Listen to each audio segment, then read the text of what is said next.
साद रसूल साहब, ये गैलप सर्वे, इसके बाद जो हम रोज़ इन सियासतदानों को हकाइक बताते हैं कि आपका मुल्क मुआशी एतबार से किस तरफ जा रहा है, खुदारा कोई ऐसा जो है प्लान लेकर आएँ जिसके तहत आप लोग एक मेज़ पर बैठें, इख्तलाफात को भुलाएं, मुल्क की मईशत के लिए, पाकिस्तान के लिए बेहतर फैसले करें। अब सर्वेज़ में भी हमें यही होता हुआ दिखाई दे रहा है। बता दिया गया है कि जब तक अदम इस्तेहकाम होगा सियासी तौर पर, पाकिस्तानियों के मसाइल बढ़ते ही चले जाएंगे।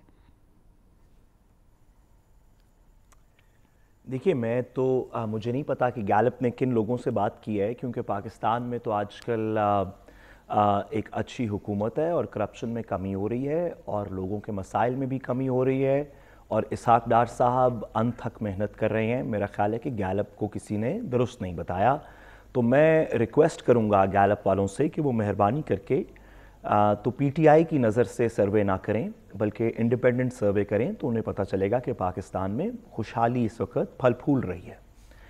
लेकिन इसके साथ साथ मैं अपने दोनों दोस्तों की जो दोनों मेरे से रिपोर्टिंग में और मीडिया में सीनियर हैं, मैं बात समझने से कासिर हूँ और आपके सामने दो गुजारिशात करना चाहता हूँ। हमें लोगों को सच बताना चाहिए, इस वजह से नहीं कि ये हमारा दीनी और वैसे मसलकी और कानूनी फरीज़ा है और प्रोफेशनल फरीज़ा है, बल्कि इस वजह से भी क्योंकि लोग जब झूठ सुनते हैं तो उन्हें पता चल जाता है। अब की आवाम पहले की तरह की नहीं है। जब आप ये कहें कि अमेरिका के किसी लीडर से एक बंदा ये बात कर रहा हो कि यहाँ ह्यूमन राइट्स हो रही हैं और वो ये नहीं कर सकता क्योंकि उसने कहा था कि किसी बैरून मुल्क के कहने पे हुकूमत गिराई नहीं जा सकती, और ये दोनों चीज़ें एक हैं। ये दोनों चीज़ें एक हैं। एक मुल्क से ह्यूमन राइट्स के ऊपर इंटरेक्शन करना और इंटरफेरेंस को क्वेश्चन करना, जब मीडिया में दोनों को एक करके बयान किया जाएगा तो ये ऐसे ही है कि मैं पुलिस के पास चला जाऊं कंप्लेंट फाइल करने के लिए और एक दफ़ा पुलिस मेरे पास आ जाए मुझे गिरफ्तार करने के लिए, तो मैं कहूँ देखें दोनों बराबर हैं, दोनों पुलिस के पास गए थे। भाई, एक मुल्जिम है, एक मुद्दई है। तो मेहरबानी करें, इतनी बेवकूफ़ ना समझें लोगों को। दूसरी बात मैं अपने दोस्तों से, अदील साहब से भी पूछना चाहता हूँ, हसन साहब से भी पूछना चाहता हूँ। ये दोनों इस बात पे एग्री करते हैं, बाकी हम सब लोगों की तरह, कि पाकिस्तान के अंदर हमारा सियासत का शायद सबसे बड़ा मसला ये है कि हमने अपनी दुश्मनी को या अपनी सियासी मुखालफत को एक ऐसी इंतहा पे ले गए हैं, ऐसी पर्सनल बातों के अंदर ले गए हैं, ऐसी हद तक में ले गए हैं कि लोग यहाँ से वापस आने को तैयार नहीं। अगर ये बात दुरुस्त है तो इस हद तक में जिस तरह अदील साहब ने और हसन साहब ने गुजारिश की और लोग माफ़िया मांग रहे हैं और कलाबाजियाँ खा रहे हैं, भाई लोग जेल में हैं हसन साहब, इसका थोड़ा भार होना चाहिए। आप और मैं जेल में होंगे तो हमें जो कहा जाएगा हम करेंगे ना, इसका थोड़ा भार होना चाहिए।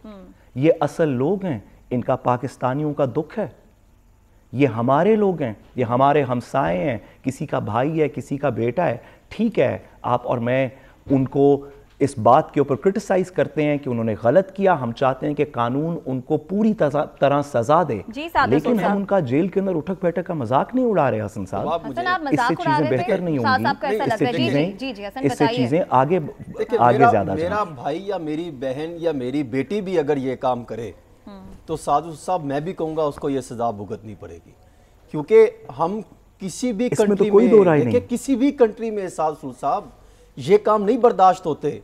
और आप जो एग्जाम्पलें दे रहे हैं, मैं नहीं कह रहा कि बर्दाश्त होते हैं, आप ये किसी का ये बात नहीं। ये देखें, इस टाइम उनको लग रहा है कि आपने मैं कह रहा हूं उनको सजा दें, लेकिन उनकी तज़हीक ना करें। वो तज़हीक कोई नहीं कर रहा, किसी भी मुल्जिम की। लेकिन जो सरकारी इमलाक की तज़हीक की गई, कमाल हो गई। हमारी फौज की जो तज़हीक की गई, कौन बर्दाश्त करता है सर?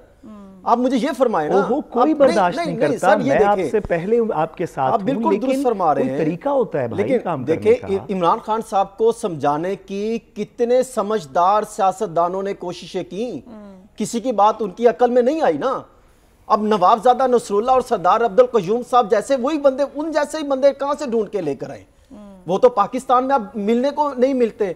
जो चंद एक जो दानिश्वर हमारे पास मौजूद हैं, उन्होंने तो मुलाकातें करके उनको बता के उनके कोई ज़हन में कुछ डालने की कोशिश की कि भाई खुदा का वास्ता है, कंट्री को आगे रखें, रिस्पेक्ट दें, फिर आप आगे ले आए। हमने क्या किया? अवाम को ये भी सच बता दें साद रसूल साहब सिर्फ एक मिनट, अवाम को ये सच बताएं।